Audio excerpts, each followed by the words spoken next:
오늘 이제 낮에도 또 전화가 왔었어요. 네. 저기 치과 의생사신데 이제 상담 실장님이라고 하시더라고요. 저한테 무슨 문의가 왔냐면 그 치과는 근로계약이 없었대요. 이번에 이제 근로계약을 처음 한대요.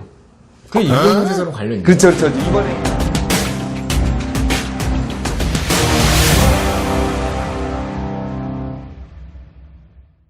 근로계약서를 딱 받았는데 받자마자 제가 깜짝 놀란 게 뭐냐면 그 밑에 항목 중에 오버타임이랑 연월차를 갖다가 총액 임금으로 갖다 넣겠다.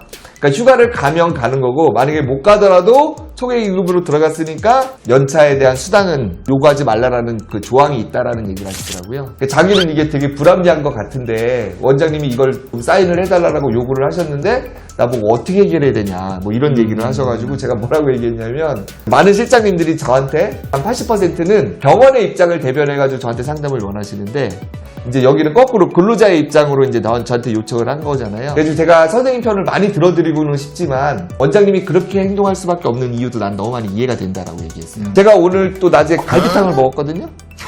갈비탕. TMI 너무 많나요 지금? 네. 무슨 얘기를 하냐면 병원의 수가가 물가 수준을 따라가질 못해요 지금 도저히. 그러니까 원장님들 입장에서는 수가는 예전보다 그대로거나 더 낮아지고 있는데 매출액도 줄어들고 있는데 인건비도 늘어나고 재료비도 늘어나고 기공비, 임대료 다 높아지고 있어요. 지금 거의 숨쉬기 힘들 정도예요. 그러니까 아까 말했던 그 원장님 같은 경우에 그 실장님한테 그랬대요. 이제 원장님이 40대 후반이신데 나 페이닥터 할 때 치과 위생사 월급 80만 원이었다고 이런 얘기를 한대요. 근데 사실 지금 아무 쓸모 없는 얘기잖아요. 그 얘기가 무슨 의미가 있어요. 그렇죠? 현실에서 아무 쓸모가 없는 얘기인데 원장님들이 이만큼 힘든 거야. 그러니까 내가 그 실장님한테 뭐라고 안내를 해드렸냐면 실장님이 그렇게 말씀하시는 것도 이해가 된다. 근데 원장님은 병원의 유리한 쪽으로 아마 근로계약을 찾아봐가지고 보수적으로 그 다음에 방어적으로 사인받으면 유리한 쪽으로 근로계약을 만들었을 가능성이 높다. 노무사를 통해가지고.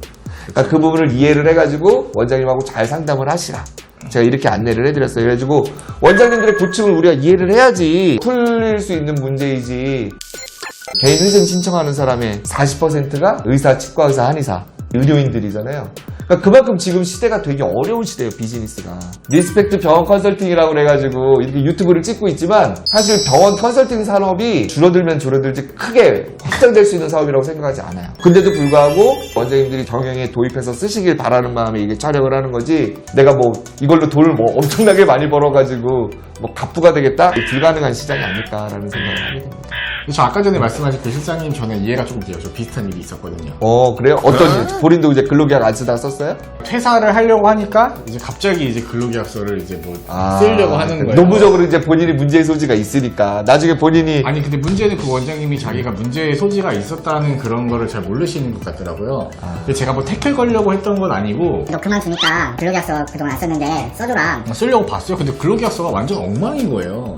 거기에 무슨 내용들이 있었냐면은 원장이 부르면은 365일 24시간 언제든지 그냥 와야 돼요. 휴일에도 원장이 부르면은 근무를 할 수가 있다. 보통 이제 그렇게 되면은 밑에 이거는 뭐 수당으로 대체할 수 있다. 아니면 다음 휴가로 대체할 수 있다. 이런 게 있어야 되는데 그런 것도 없이 그냥 이 계약서대로 하면 365일 24시간 일해도 그 월급만 받아야 되는 거예요. 제가 그때 사인을 못했던 이유가 뭐냐면은 이분은 잘 모르시는데 내가 이거를 사인을 해버리면은 제가 그래도 어느 정도 치과 쪽에서는 이름이 전혀 없진 않으니까 뒤에 나중에 내 후배가 이걸 보고서 사인을 이건 못하겠다고 했을 때 야구 김우민도 했는데 네가 뭔데 안 하냐라고 하면은 이 사람 입장에서는 그 나도 해야 되나 보다라고 될까봐 그것 때문에 저는 못했어요. 뭐 그럴 수도 있겠네요. 이런 부분에 있어서 제가 이제 안타깝게 생각하는 게 뭐냐면 원장님들은 주로 이런 일이 발생해가지고 사회적으로 문제가 되면 누구를 찾냐면 동문들을 찾아요.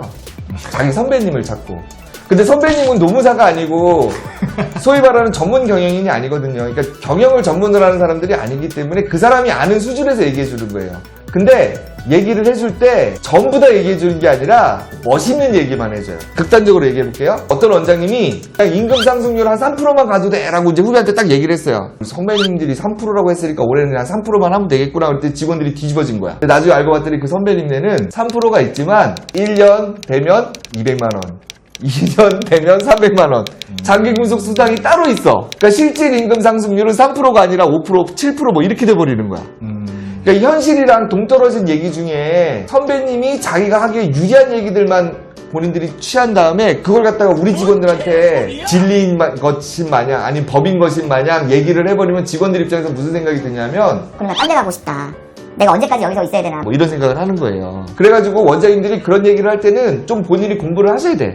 근데 공부를 하고 주변에 알아보실 때 제발 동료 의사분들한테만 알아보시지 마시고요. 변호사님이 됐던 판사님이 됐던 제조업 사장님이 됐던 로터리클럽 회장님이 됐던 사업하시는 분들, 일반 분들 그런 분들하고 좀 대화를 나눴으면 좀 좋겠어요. 그거를 안 하시고 계속 의사들끼리만 대화를 나누다 보면 위험해질 수 있는 상황에 놓인다.